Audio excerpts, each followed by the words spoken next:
नमस्कार, बहुत बहुत स्वागत आप सभी का। मैं हूं आपके साथ चेतन और आप देख रहे हैं एनएमएफ न्यूज। भारत का चालबाज और दगाबाज पड़ोसी चीन, जो सगा तो किसी का भी नहीं है। पाकिस्तान का जो हाल उसने किया है वो हम सबके सामने है। किस तरह अपने कर्ज के जाल में पाकिस्तान को उसने फंसाया और उसे पूरी तरह बर्बाद कर दिया। हालांकि पाकिस्तान की भी हरकतें ठीक नहीं है। जो कुछ पाकिस्तान के साथ हुआ है वो पाकिस्तान के ही कर्मों का नतीजा भी है। लेकिन अब नेपाल, वो भी चीन के चंगुल में फंसता हुआ नजर आ रहा है। जी हां, नेपाल जो भारत का बेहद करीबी माना जाता है, लेकिन वहां की केपी ओली सरकार जो इन दिनों चीन के बहुत करीब जाती हुई नजर आ रही है, भारत से बैर भी बढ़ा रही है। केपी ओली जो चीन के दौरे पर जाते हैं लेकिन भारत नहीं आते हैं। बहुत हंगामा इस बात से भी होता है, लेकिन अब वही चीन नेपाल का भी सगा नहीं है। एक खबर सामने आई है, बेहद चौंकाने वाली खबर है। पूरे वीडियो में आप बने रहिएगा, आपको बताते हैं। दरअसल जो चीन है उसने चूना लगा दिया है नेपाल को। जी हां, और इस बात का खुलासा बाकायदा सरकारी रिपोर्ट में हुआ है।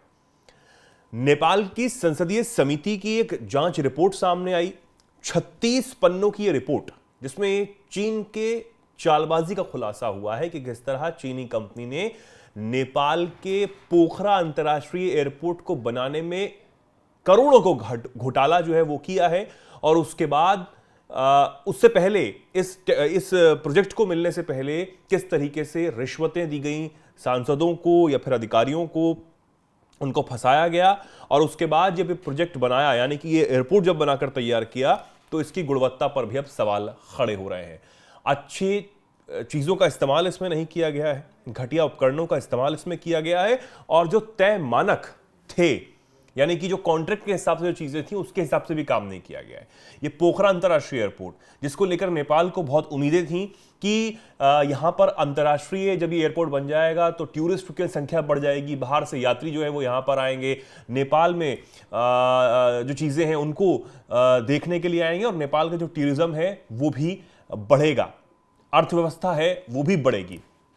लेकिन अब जो ये घोटाला करके चीनी कंपनी ने एक खेल किया है नेपाल के साथ, वो नेपाल की टेंशन बढ़ाने वाला है। दरअसल न्यूयॉर्क टाइम्स की एक रिपोर्ट के मुताबिक नेपाल की जांच समिति ने खुलासा किया है कि चीन की सरकारी कंपनी CAMC इंजीनियरिंग ने पोखरा एयरपोर्ट बनाने में घटिया सामान का इस्तेमाल किया और काम भी सही तरीके से नहीं किया है।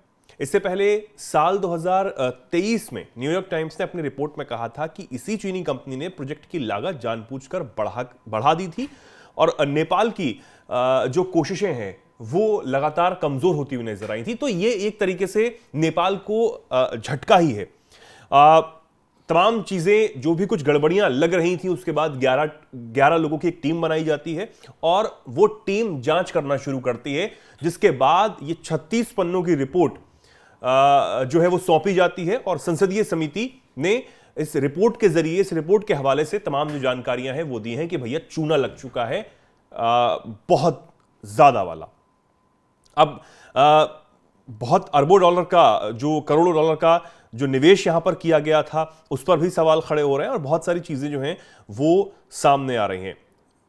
चीन की कंपनी CAMC को 1.6 करोड़ डॉलर, लगभग $16 मिलियन का टैक्स माफ कर दिया।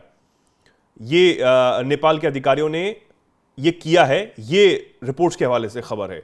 जबकि कॉन्ट्रैक्ट में साफ लिखा था कि चीन कंपनी को चीन से लाए गए उपकरणों पर सीमा शुल्क और जो वैट है वो देना होगा। कॉन्ट्रैक्ट में यह भी तय किया गया था कि एयरपोर्ट पर टेक ऑफ और लैंडिंग के लिए 2 रनवे होंगे, लेकिन रिपोर्ट में कहा गया कि वहां केवल एक ही रनवे का इस्तेमाल हो रहा है, दूसरा रनवे सुरक्षा कारणों की वजह से जो है वो बंद किया गया है। पोखरा एयरपोर्ट घोटाले की जांच कर रहे जो राजेंद्र लिंगडेन हैं, उन्होंने कहा है कि यह बहुत बड़ा भ्रष्टाचार है। उन्होंने मांग की है कि इसमें शामिल अफसरों और नेताओं को तुरंत सजा दी जानी चाहिए। संसदीय समिति को डर है कि एयरपोर्ट से जुड़े जरूरी कागजात नष्ट किए जा सकते हैं, इसलिए समिति ने विमानन विभाग के बड़े अफसरों को सस्पेंड करने की सिफारिश भी की है।